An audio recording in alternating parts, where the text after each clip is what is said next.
Surprise! Nintendo are doing an actual direct. Not a mini, not a partner showcase, an actual fucking direct. And guess what else?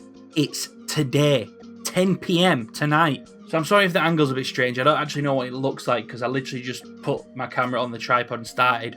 We're in the process of changing the room round, but then when I saw this drop, I knew that I had to shoot a video on it, so I'll figure it out later, okay? So here's the notification that they posted out. Roughly 50 minutes of information focused on available games like Super Smash Bros. Ultimate and games coming to Nintendo Switch in the first half of 2021.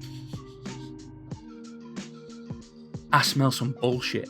Here's the thing, there's one notable word missing from that description, the fucking Z word. This coming Sunday, the 21st of February, is the 35th anniversary of The Legend of Zelda. 35 years old. Link, you gotta share that skincare routine with me, bro. Anyway, do you expect me to sit here and believe that you're dropping a 50-minute direct presentation 4 days before the 35th anniversary of one of the best franchises in video game history, and I'm just supposed to go, oh, well, it's all about Smash. They said it's about Smash, so it's all about Smash.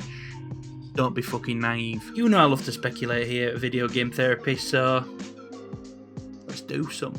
So let's start where they will probably start, with Smash. Way back in January 2020, right before the world collapsed in on itself like a dying star, Smash Bros. Ultimate producer Masahiro Sakurai told us that the Ultimate Fighter Pack 2 would be the last DLC for Smash Bros. And would contain 6 new fighters and 6 new maps, and that they would all be released by December 31st, 2021. So last year we got Min Min, we got Steve and Alex, and we got Sephiroth, meaning there's 3 characters left to be released this year.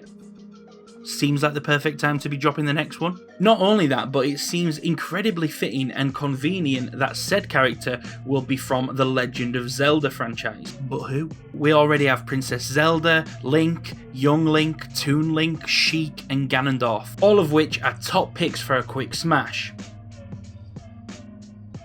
But Nintendo are no strangers to bringing quirky characters into the fold, and personally, that's exactly what I think the lineup of Zelda characters needs. For me, the go-to would have to be Tingle. He's clumsy and chaotic and could make for a really interesting character with a really interesting moveset. But if they did want to go down the route of a more serious contender, for me, it's gotta be Midna and Wolf Link. Not to mention how that would tie in nicely should they decide to port Twilight Princess to the Switch. Crash Bandicoot or Master Chief are among the rumours flying around for the next character on Smash, but I'm here to talk about Zelda. Have I not made that clear? Fine.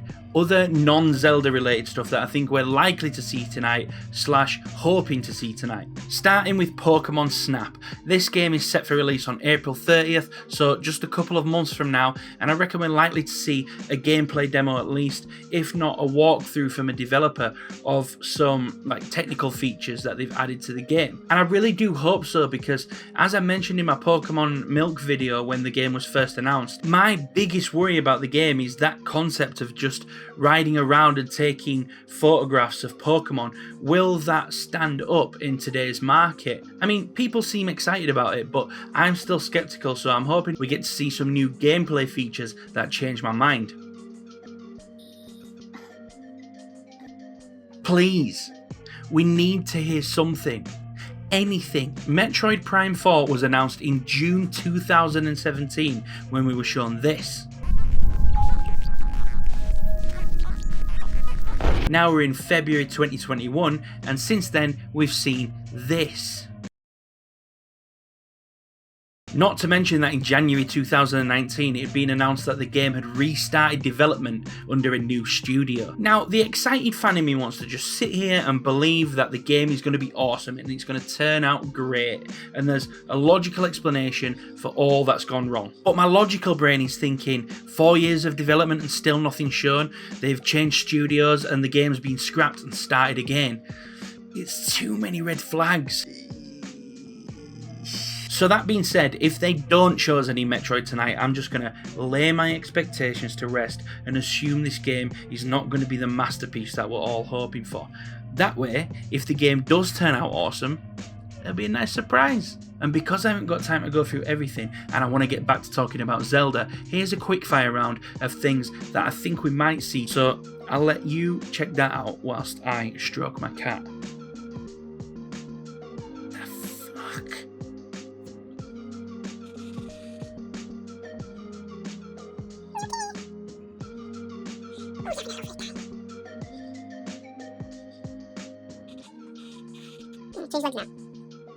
Alright, so on to the main event, Zelda game announcements. Are we likely to see any? Well, I certainly fucking hope so. So the hard rumour for as long as I can remember has been that we should be expecting another Mario 3D World style remaster compilation. The obvious choices being Wind Waker and Twilight Princess, being that they already had HD ports on the Wii U. And we all know how fucking much Nintendo love recycling Wii U games for the Switch. Not bitter at all. Just spent hundreds of pounds on Wii U games, now I'm buying them all again. The third game on the trilogy is rumoured to be Skyward Sword, which let me tell you, I would be so down for. It's a Zelda game that was missed by a lot of people because it was on the Nintendo Wii, which was largely a front room console for middle-aged women to do Zumba on and for your children to smash your brand new 50-inch plasma. It wasn't a console that many recognised as being something you could play a 40-hour epic on, but it was an excellent game, and bringing that over to the Switch would be a great way of allowing fans of the series to experience a full Zelda release that they perhaps missed when it originally came out. Do I want it to happen? Yes.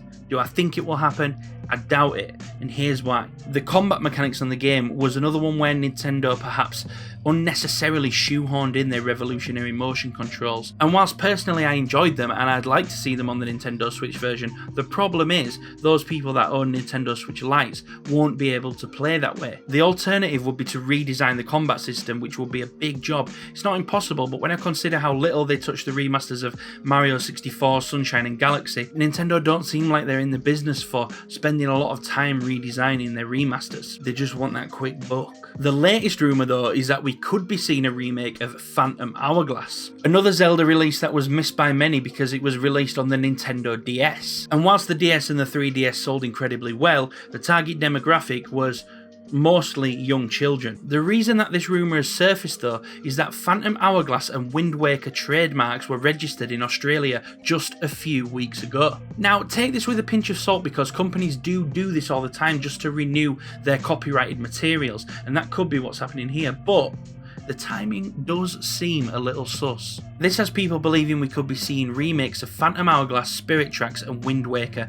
Many consider this to be a trilogy in its own right, and whilst Phantom Hourglass and Spirit Tracks are not my favourite Zelda games, I'd be more than happy to play them on the Switch. Best case scenario though, both of these things happen. See, if there's one thing I know about Nintendo, it's they love that sweet cheddar. And now with Nintendo phasing out the 3DS, that means we have a lot of great DS games and great 3DS games that are no longer on store shelves, and therefore no longer making Nintendo any of that sweet cheddar. So could we be seeing more of those games making their way over to the Switch on a virtual console style situation like we saw on the Wii U? And rather than remakes or remasters of Phantom Hourglass and Spirit Tracks, we just get straight up ports that are available digitally on the eStore. And then we get the 35th anniversary collection separately with Wind Waker, Twilight and Skyward on it. That would be the absolute dream, but let's be real.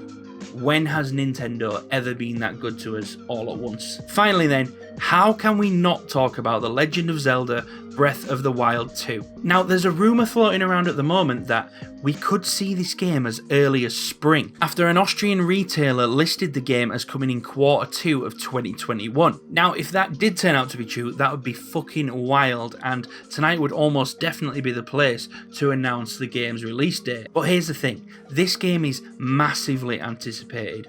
I'm talking, when this game releases, it is going to send ripples throughout the universe. Zelda was an already popular franchise, but Breath of the Wild and the success of the Switch in general has taken that to new heights. This seems like the type of release that would be perfect for their big 2021 holiday release. I could be wrong, I hope I am, but what I think's much more likely, and what I'm really hoping for, is that tonight we get to see a brand new Breath of the Wild 2 trailer, which hopefully includes some gameplay. I am so fucking ready for it. That's it for me. If you think I've missed anything, let me know in the comments below. As always, like the video if you enjoyed it and subscribe if you are new. If you're planning on watching the direct, me and Cats and Crisps will be streaming it over on her Twitch channel. Link is in the description, so hopefully I'll see some of you there, and if not, I'll see you in the next one.